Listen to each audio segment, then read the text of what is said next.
అధికారంలోకి రావడానికి ఎన్నికల సందర్భంగా పిసిసి అధ్యక్షుని హోదాలో సోనియా గాంధీ గారి జన్మదినం అని చెప్పి డిసెంబర్ 9వ తారీఖు నుంచి రైతు రుణమాఫీ చేస్తామని, రైతు భరోసా ఇస్తామని, 2 లక్షల రూపాయలు రైతన్నలకి వెంటనే రైతు రుణమాఫీ చేస్తామని చెప్పి నానా మాటలు చెప్పి ఆయన చెప్పడమే కాకుండా వాళ్ళ కేంద్ర పార్టీ నాయకత్వాన్ని కూడా గల్లీకి తీసుకొచ్చి ఓ రోజు వరంగల్ డిక్లరేషన్ అని, ఓ రోజు రైతు డిక్లరేషన్ అని, ఓ రోజు మహిళా డిక్లరేషన్ అని, సారు పైసలు ఎడికేలు వస్తాయంటే కేసీఆర్ తిన్న 1,00,000 కోట్లు వసూలు చేసి ఇస్తామని ఇట్లా నోటికి ఏదొస్తే అది మాట్లాడి అధికారంలోకి వచ్చి సుమారు 7 నెలలు పూర్తవుతుంటే ఇప్పుడు కమిటీలు వేస్తున్నాడు సార్, కమిషన్లు వేస్తా ఉన్నాడు, కాలయాపన చేస్తా ఉన్నారు. ఇది బాధాకరమైనటువంటి విషయం. వర్షాలు ఆశించినంత వర్షాలు రాక రైతన్నలు ఒక పక్క విత్తనాలు, ఒక పక్క ఎరువులు, ఇంకొక పక్క లాగోడికి పెట్టుబడి కావాల్సినటువంటి పైసలు లేక అవస్థలు పడుతుంటే సార్కి ఇప్పుడు గుర్తొచ్చింది ఒక కమిషన్ వేయాలని, ఒక కమిటీ వేయాలని, ఉప ముఖ్యమంత్రి నాయకత్వంలో దాని మీద విచారణ చేయాలని ఇప్పుడు ఆలోచించడం అనేది దురదృష్టకరమైనటువంటి విషయం. నేను చెప్తలేను, ఇవి రేవంత్ రెడ్డి గారు చెప్పినటువంటి మాటలనే మళ్ళీ మీ ద్వారా రైతన్నల పక్షాన ప్రభుత్వాన్ని నిలదీయాలనే ఉద్దేశంతో ఈరోజు మీ ముందుకు రావడం జరిగింది. అభయహస్తం మేనిఫెస్టో అలా రాహుల్ గాంధీ మొన్న ఏదో శంకరుని బొమ్మ చూపెట్టి పార్లమెంట్లో అభయముద్ర అభయముద్ర అభయహస్తం అని ముచ్చట చెప్పాడు. రాహుల్ గాంధీ గారు చెప్పిన అభయహస్తం మేనిఫెస్టో, రేవంత్ రెడ్డి గారు ఇక్కడ విడుదల చేసినటువంటి వరంగల్ రైతు డిక్లరేషన్ ఏం రాసిరంటే అన్న దీంట్లో మొదటిది కాంగ్రెస్ ప్రభుత్వం ఏర్పడిన వెంటనే ₹2 లక్షల రైతు రుణమాఫీ, ఇది మొదటిది. రెండోది ఏం రాసిరన్నా ఇందిరమ్మ రైతు భరోసా, భూమి ఉన్న రైతులతో పాటు కౌలు రైతులకు కూడా ఏడాదికి ఎకరాకు ₹15,000, భూమి లేని ఉపాధి హామీ రైతు కూలీలకు ఏడాదికి 12,000, అన్ని పంటలకు మెరుగైనటువంటి పంట రేటు. ఇది నేను రాసింది కాదన్నో, మూతపడిన చక్కెర కర్మాగారాలు తెరిపించి పసుపు బోర్డు ఏర్పాటు చేస్తాం, పంట బీమాతో మన్రేగాని అనుసంధానం చేసి వ్యవసాయానికి రైతులకి ఉపయోగకరమైనటువంటి పనులు చేస్తాం.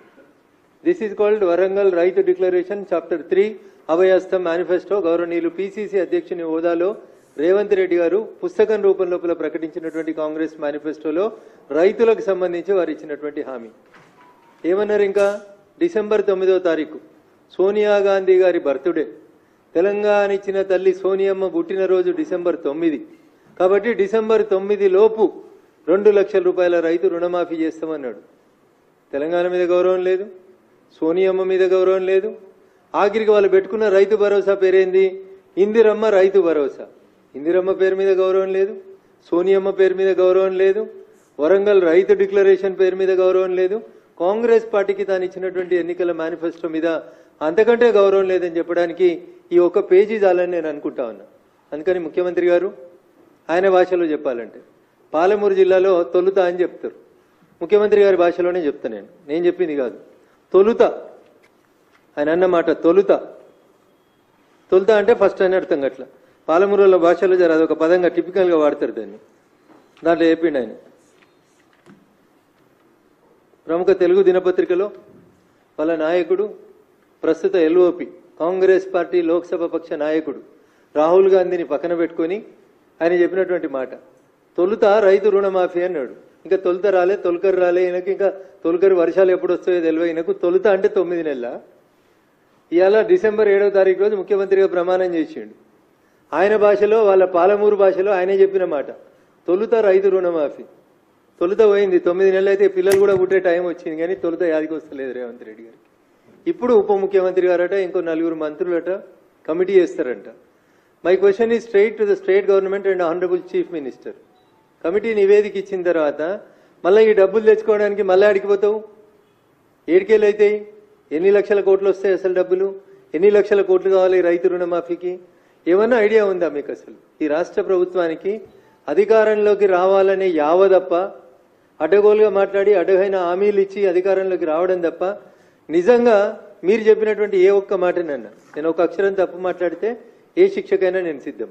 ఇది నేను మాట్లాడినవి కాదు, ఈ ఓన్లీ నేను మీకు పేపర్ కటింగ్సే చూపిస్తున్నాను. ఇంకా వీడియోలు ఉన్నాయి చాలా అన్న మాట్లాడినాయి, మస్తు మస్తు మాటలు చెప్పిండు. దీంట్లో ఏమంటాడు? ఆగస్టు 15 నుంచి 30 లక్షల ఉద్యోగాల భర్తీ వచ్చేస్తుంది 15 ఆగస్టు. దీనికి ఇంకా నెలనే బాకీ ఉన్నది. ఇంకా రెండో మాట, బిలియనీర్లకు మోడీ మాఫీ చేసిండు, మేము పేదల డబ్బుల్లో ఖాతాలు వేస్తాం. నర్సాపూర్ సరూర్ నగర్ జనజాతర సభల్లో కాంగ్రెస్ అగ్రనేత రాహుల్ గాంధీ మా మెదక్కి వచ్చే చెప్పిండు అని, అందుకని నేను మెదక్ ఎంపీగా రెస్పాండ్ కావాల్సి వస్తుంది. తొలుత రైతు రుణమాఫీ. రాహుల్ గాంధీ గారు, వై కాంట్ యూ స్పీక్? మీ తల్లి పేరు మీద సోనియమ్మ బర్త్డే పేరిట డిసెంబర్ 9 పేరిట సోనియమ్మ తెలంగాణ తల్లి దేవత అని చెప్పినటువంటి సోనియమ్మ పేరిట ఇచ్చిన మాటనే తుంగల దొక్కితే కాంగ్రెస్ పార్టీకి ఇంకా దేని మీద భరోసా ఉంటుందో ఒకసారి ఆలోచించాలి మీరు. అభయస్థం మేనిఫెస్టో ఇంకో మాట చెప్తాడు, రైతు కమిషన్ మరియు కొత్త వ్యవసాయ విధానం పేజ్ 2, వరంగల్ రైతు డిక్లరేషన్ పేజ్ 2లో చెప్తాడు. ఏమంటాడు? రైతు కమిషన్ మరియు కొత్త వ్యవసాయ విధానం ఏర్పాటు చేస్తాం, లాభసాటి వ్యవసాయమే లక్ష్యంగా తెలంగాణ వాతావరణ పరిస్థితులకు అనుకూలంగా ఇన్ని పైసలు ఇస్తామని రాసిండు. వడ్లకు కాంగ్రెస్ వాగ్దానం ఇచ్చింది, 2683 రూపాయలు ఇచ్చింది. అప్పుడున్న ధర 2183 రూపాయలు. మేము అధికారంలోకి వస్తే 2683 రూపాయలు ఇస్తామన్నారు. టేబుల్ కొట్టి మరీ ధరలు రాసిరు, ఏ పంటకి ఎన్ని పైసలు ఇస్తాము. మొక్కజొన్న 1870 ఉంటే 2200 ఇస్తామన్నారు. కందులు 6300 ఉంటే 6700 ఇస్తారన్నారు. This is what you have committed to the people of Telangana on record. రాతపూర్వకంగా అభయహస్తం మేనిఫెస్టో అని పెట్టి ఇందిరమ్మ రైతు భరోసా అని చెప్పి పొద్దుగాలైతే సోనియమ్మ ఇందిరమ్మ కాంగ్రెస్ అని మాట్లాడేటువంటి రేవంత్ రెడ్డి గారు రాతపూర్వకంగా తెలంగాణ సమాజానికి ఇచ్చినటువంటి వరంగల్ రైతు డిక్లరేషన్ గురించి నేను ముఖ్యమంత్రి గారిని అడుగుతా ఉన్నా. ఎందుకు డిసెంబర్ 9 రోజు ఈ రోజు వేస్తామన్నటువంటి కమిటీ, ఉప ముఖ్యమంత్రి గారు మంత్రులతో పాటు వేస్తామన్న కమిటీని డిసెంబర్ 9వ తారీఖు రోజు ఎందుకు వేయలేకపోయినారు రేవంత్ రెడ్డి గారు? ఎందుకు 7 నెలలు కాలయాపన చేసి ఇప్పుడు జూలై వచ్చిన తర్వాత జూలైలో కమిటీ వేసి మళ్ళీ ఏదో ఆగస్టులో ముచ్చట అని చెప్పి ఒక ముచ్చట పెట్టుకోవడం అనేది ఏ రకంగా సమంజసం అనేది నేను అడుగుతా ఉన్నా. ఇంకొక మాట, కొత్తగూడెం సభలో అభివాదం చేసిరు. 9వ తారీఖులోగా సంపూర్ణంగా రైతు భరోసా. ఇలా వీరు కేబినెట్లో సబ్ కమిటీలో సభ్యులను వేసిన గౌరవనీయులు ఉప ముఖ్యమంత్రి బట్టి విక్రమార్క గారు ఉన్నారు ఈ బొమ్మల. పక్కనే అదే జిల్లాకు సంబంధించిన ఇంకొక మంత్రి గౌరవనీయులు నెంబర్ 2 అని చెప్పుకునేటువంటి ఇంకొక మంత్రి ఉన్నారు, గౌరవనీయులు పొంగులేటి శ్రీనివాసరెడ్డి గారు ఉన్నారు. ఇంకొక సీనియర్ మంత్రి గౌరవనీయులు తుమ్మల నాగేశ్వరరావు గారు ఉన్నారు. ఇంతమంది సీనియర్ మంత్రుల సాక్షిగా ముఖ్యమంత్రి గారు ఖమ్మం జిల్లాలో చెప్పినటువంటి మాట ఏమని, ఏ ఒక్కరికి అందకున్నా ముక్కు నేలకు రాస్తా అన్నాడు. అన్న నేను ముక్కు నేలకు రాయమని అడుగుతలేను రేవంత్ రెడ్డిని. వాళ్ళు చెప్పిన మాటలో వాళ్ళకి యాడ్ చేద్దాం అనుకుంటున్నాను. నాకంతే. ఏమన్నాడు? ఏ ఒక్కరికి అందకున్నా ముక్కు నేలకు రాస్తా. రూపాయలు 7500 కోట్లు జమ చేస్తే కేసీఆర్ క్షమాపణ చెప్తారా?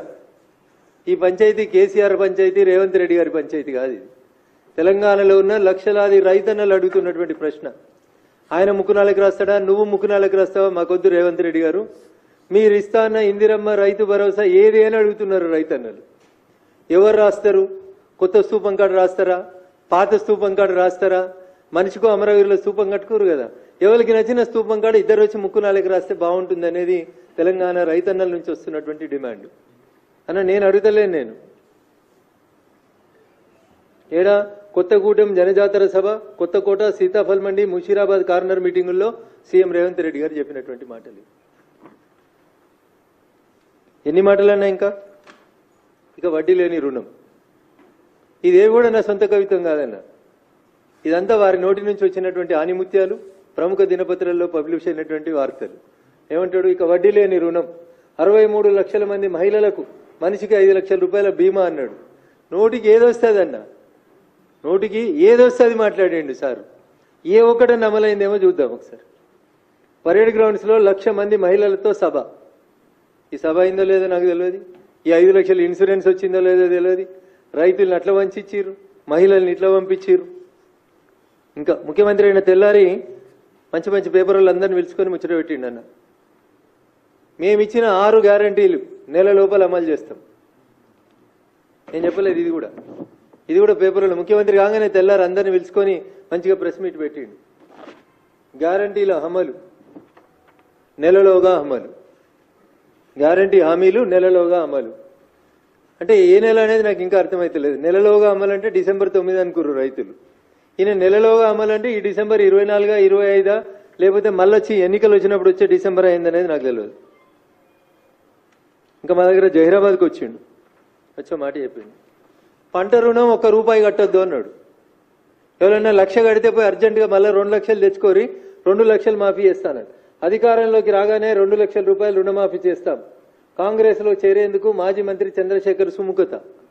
ఏ చంద్రశేఖర్ గారని మా జహీరాబాద్ నుంచి ఎమ్మెల్యేగా పోటీ చేసినారు. వీరిని జాయిన్ చేసుకోవడానికని కండువా వేసుకున్నారో చెప్పిండు. ₹2,00,000 రైతు రుణమాఫీ చేస్తా, ఏ ఒక్కరు కూడా ₹1 రైతులు రుణం కట్టొద్దు, మాఫీ చేస్తా నేను అని చెప్పిండు. పంట రుణం ₹1 కట్టొద్దు. ఇది కూడా ముఖ్యమంత్రి గారి పేపర్ కటింగ్.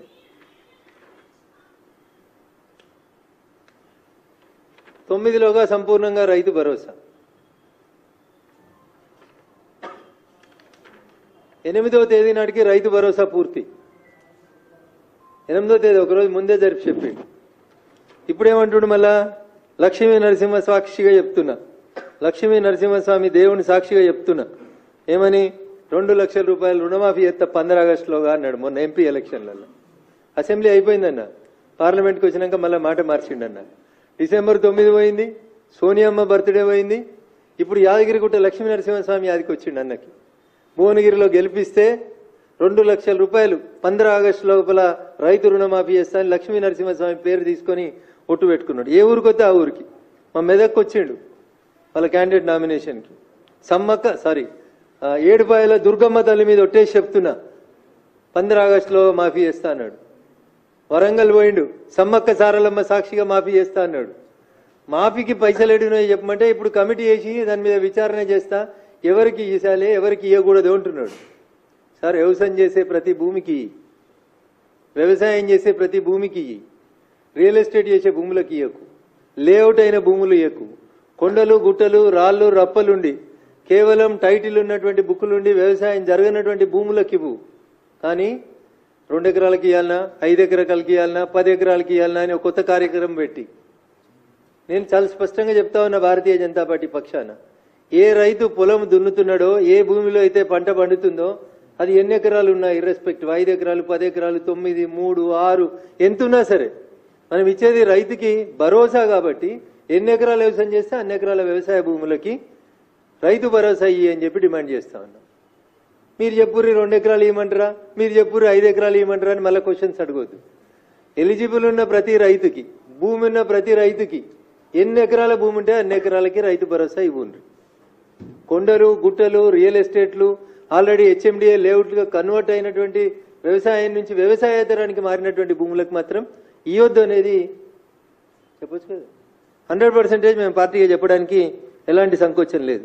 అందుకని ముఖ్యమంత్రి గారు మాటలు కోటలు దాటినాయి, చేతలు తంగేళ్లు దాటుతలేవు. సెక్రటరియట్ గేటు దాటి జీవోలు వస్తలేవు. కమిటీల జీవోలే వస్తాయా, పైసలు ఏమన్నా వస్తాయా? పోనీ 15 ఆగస్టు కన్నా వస్తాయా? అప్పటికి కూడా రావా? అసలు ఏం చేద్దాం అనుకుంటున్నారు మీరు? తెలంగాణలో రైతన్నల్ని, వ్యవసాయాన్ని ఏం చేద్దాం అనుకుంటున్నారు?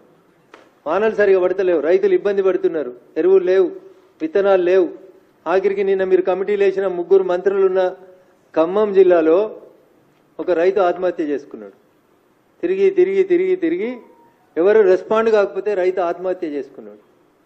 ప్రతిపక్షంలో ఉన్నప్పుడు చాలా మాట్లాడిన రేవంత్ రెడ్డి గారు, ఇలా మీరే ముఖ్యమంత్రి.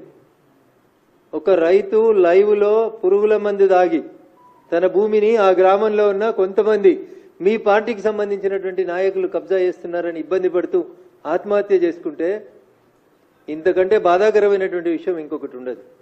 ధరణి అట్లే ఉంది, రైతుల సమస్యలు అట్లే ఉన్నాయి, ఎక్కడి కష్టాలు అక్కడే ఉన్నాయి. ఇంకా మీరు టైంపాస్ చేసేటువంటి కార్యక్రమాన్ని మానుకొని వెంటనే తెలంగాణ రైతాంగాన్ని ఆదుకోవాలని భారతీయ జనతా పార్టీ పక్షాన రాష్ట్ర ప్రభుత్వాన్ని డిమాండ్ చేస్తూ, ఇచ్చిన హామీలను నిలబెట్టకపోతే రైతన్నల పక్షాన ఉద్యమిస్తామని చెప్పి కూడా ఈ సందర్భంగా వారిని హెచ్చరిస్తా ఉన్నాం. Thank you.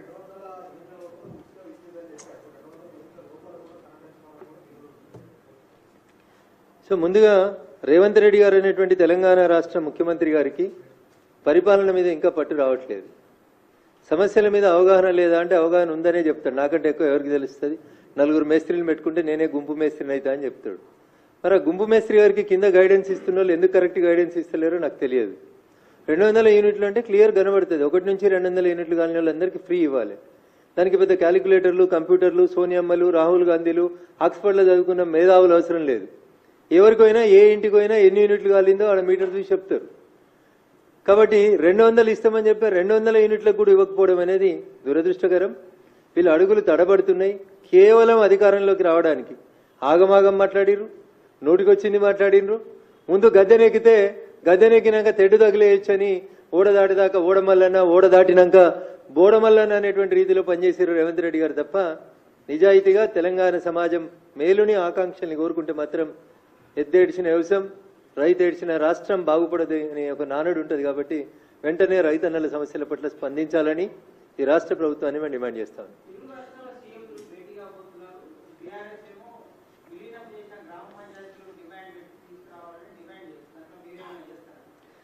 భారత రాష్ట్ర సమితి అనేటువంటి పార్టీ తెలంగాణ ఆకాంక్షల పేరిట 10 సంవత్సరాలు అధికారంలో ఉండి, అధికారంలో ఉన్న 10 సంవత్సరాలు తెలంగాణ ప్రజల ఆకాంక్షల్ని పట్టించుకోకుండా, తెలంగాణ ప్రజల అవసరాల్ని గుర్తించకుండా ఎంతసేపు నీళ్లు, నిధులు, నియామకాల పేరిట చేసినటువంటి వాళ్ళ వ్యక్తిగతమైనటువంటి స్వార్థ ప్రయోజనాలు తప్ప 10 సంవత్సరాల్లో 5 సంవత్సరాలు గౌరవనీయులు చంద్రబాబు నాయుడు గారు ముఖ్యమంత్రి ఉన్నారు, 5 సంవత్సరాలు జగన్మోహన్ రెడ్డి గారు ముఖ్యమంత్రి ఉన్నారు. ఏ రోజు కూడా నిన్న హరీష్ రావు గారు మాట్లాడినటువంటి ఈ 7 మండలాల గురించి కానీ, లేదా ఆంధ్రప్రదేశ్కు పోయినటువంటి సీలేరు ప్రాజెక్టు గురించి కానీ ఏ రోజు కూడా చంద్రశేఖరరావు గారికి ఇంట్రెస్ట్ లేదు. రోజమ్మ ఇంట్లో తిన్న రొయ్యల పులుసు మీద ఇంట్రెస్ట్ ఉన్నది తప్ప ఆయనకి రోజమ్మ ఇంటికి పోయినప్పుడు మరి 7 మండలాలు ఏంది, ఈ ఊర్లు ఏంది అనేది ఒకరోజు కూడా మాట్లాడేందుకు ఆయనకి ఇంట్రెస్ట్ లేదు. ఇంటికి పిలుచుకొని జగన్మోహన్ రెడ్డి గారిని అలాయి బలాయి చేసుకోవడానికి అవకాశం ఉంది కానీ 7 మండలాల గురించి, ఊర్ల గురించి మాట్లాడరాలేదు. ఇలా బీఆర్ఎస్ పార్టీ హరీష్ రావు గారు ఏం మాట్లాడినా అది దయ్యాలు వేదాలు వల్లించినట్టే ఉంటుంది.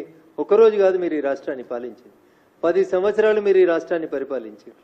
ఆ రోజు ఏ పరుగునున్న ఏ ముఖ్యమంత్రితో కూడా సత్సంబంధాలు పెట్టుకోక అంతా తానే అన్నట్టు, అంతా మిథ్య అన్నట్టు ప్రవర్తించి ఇప్పుడేదో శుద్ధులు చెప్తా ఉంటే హరీష్ గారు మీ మాటలకి తెలంగాణ సమాజం శాంక్టిటీ ఇవ్వదు, మిమ్మల్ని గుర్తించదని చెప్పి ఈ సందర్భంగా సిద్దిపేట ఎమ్మెల్యే గారికి తెలియజేయదలుచుకుంది.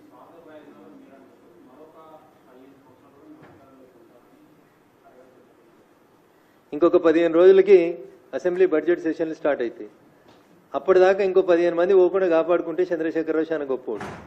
అధికారంలో ఉన్నప్పుడు ఎమ్మెల్యేలు, మంత్రులు ఇంకెవరిని కలవకుండా మనుషులంటే బానిసలని, తనొక్కడే దైవాంశ సంభూతుడని, ప్రగతి భవన్ అనేది ఇంకేదో అనుకొని ఎక్కువ ఊహించుకున్నాడు సార్ పాపం.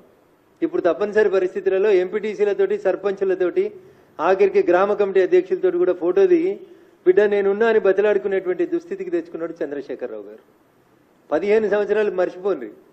ఇప్పుడు అధికారంలో లేకుండా ఇంకొక 15 నెలలు మీ టీఆర్ఎస్ఓ బీఆర్ఎస్ఓ అసలు ఉంటుందా? దానికి పేరు ఉంటుందా? ఊరు ఉంటుందా? మీ ఎమ్మెల్యేలు ఉంటారా? ఏం జరుగుతుంది అనేది ఒకసారి చంద్రశేఖరరావు గారు ఆలోచించుకోవాలి. అంటే కోల్పోతున్నటువంటి నాయకుల మీద పట్టు కోల్పోతున్నారు. రోజుకో ఎమ్మెల్యే పార్టీ మారుతున్నాడు, రోజుకో సీనియర్లు పార్టీ మారుతున్నారు. నేను ఎప్పుడో చాలా రోజుల క్రితం చెప్పిన 2013లో నేటి ఫిరాయింపుదారులే రేపు పిరంగులై పేలుతారు కేసీఆర్ జాగ్రత్త అని. ఇలా ఒక్కొక్క ఫిరాయింపుదారుడు మళ్ళీ ఒక్కొక్క ఫిరంగై పేలుతున్నాడు. సో అట్లాంటి బాధలలోంచి బయటపడడానికి ఏం చేయాలని అర్థం కాక ఇంకా 15 ఏళ్ళు నేనే ఉంటా అన్నాడు. ఉన్న 10 ఏళ్లే ఉద్ధరించింది లేదు, ప్రజల్ని కలిసింది లేదు. మళ్ళీ నీకు అవకాశం ఎందుకు ఇస్తారు ప్రజలు? తెలంగాణ రాష్ట్ర సమితి ఎలియాస్ బీఆర్ఎస్ పార్టీకి ప్రజలు సిఆర్ఎస్ ఇచ్చిండ్రు, కంపల్సరీ రిటైర్మెంట్ స్కీమ్ ఇచ్చిర్రు. గౌరవనీయులు చంద్రశేఖరరావు గారిని ప్రశాంతంగా ఆలుగడ్డలు, బెండకాయలు, వంకాయలు వండించుకొని వ్యవసాయ క్షేత్రంలో ఆరోగ్యం కాపాడుకోమని, ప్రజలు ఇచ్చినటువంటి తీర్పును, ప్రజాస్వామ్యాన్ని గౌరవించమని చంద్రశేఖరరావు గారికి ఈ సందర్భంగా హితవు పలకదలుచుకో.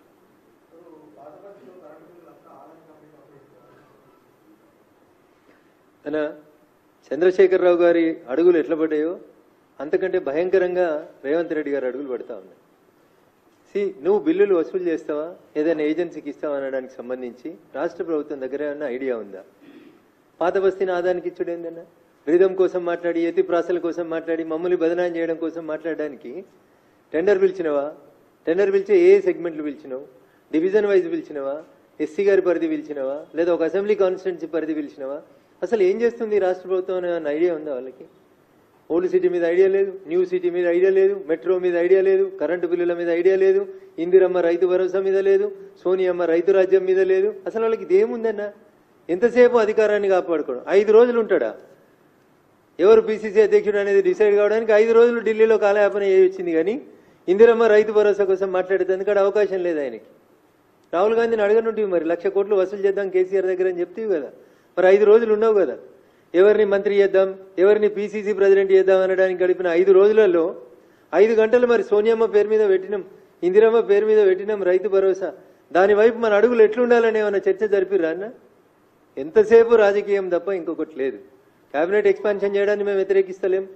నిజంగా ఆయనకు బిల్లులు వసూలు చేయడం ప్రభుత్వంతో చేత కాకపోతే టెండర్ పిలిచి ఏజెన్సీలకు ఇవ్వడాన్ని మేమేం కాదనలేము. ఎందుకంటే ప్రభుత్వం వాళ్ళది, వాళ్ళు నిర్ణయాలు తీసుకోవాల్సిన వాళ్ళు. మాట్లాడితే అంబానీ పేరు, ఆదాని పేరు తప్ప ఇంకొకటి రాదు వీళ్ళకి. పొలిటికల్ విమర్శలు తప్ప వాస్తవాలు తెలియవు.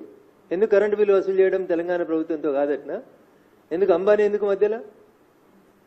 ఆ మాత్రం కూడా శక్తి లేదా? ఎలక్ట్రికల్ జేఏసీ ఉంది కదా, పొలిటికల్ జేఏసీ నడిపిన కోదండరామ్ గారు పక్కనే ఉన్నారు కదా. పిలుచుకొని కరెంటు బిల్లులు ఎట్లా వసూలు చేయాలో అడుగురు, ఓల్డ్ సిటీలో చెప్తారు. దానికోసం ఒక 5 గంటలు స్పెండ్ చేయరు రేవంత్ రెడ్డి. అది చేయకుండా అంబానీకి ఇస్తాం, ఆదానికి ఇస్తాం, పేపర్లలో ఎవరు పడితే వాళ్ళు ఏది పడితే అది మాట్లాడడానికి తప్ప ఈ రాష్ట్ర ప్రయోజనాలకి ఉపయోగకరంగా లేదనేది మాత్రమే రాష్ట్ర ముఖ్యమంత్రి గారికి తెలియజేయదలుచుకున్నాం. నిజంగా మీకు ఏమైనా ఇబ్బంది ఉండి మీకు నడపడంలో ఇబ్బందులు వస్తే మా వాళ్ళు చాలా మంది సీనియర్లు ఉన్నారు. మా రామచంద్రన్ లాంటి వాళ్ళు, లక్ష్మణ్ గారు లాంటి వాళ్ళు, కిషన్ రెడ్డి గారు లాంటి వాళ్ళు ఒక అఖిలపక్షాన్ని పిలిచి అనుభవజ్ఞుల సలహాలు సూచనలు తీసుకొని అడుగులు తడబడుతున్నటువంటి ఈ పరిస్థితుల్లోంచి రాష్ట్రాన్ని మంచిగా నడుపుమని, ప్రజలు ఇచ్చినటువంటి మ్యాండేట్ని కాపాడుకోమని వారికి సందర్భంగా నేను నీతో పలకదలుచుకున్నాను.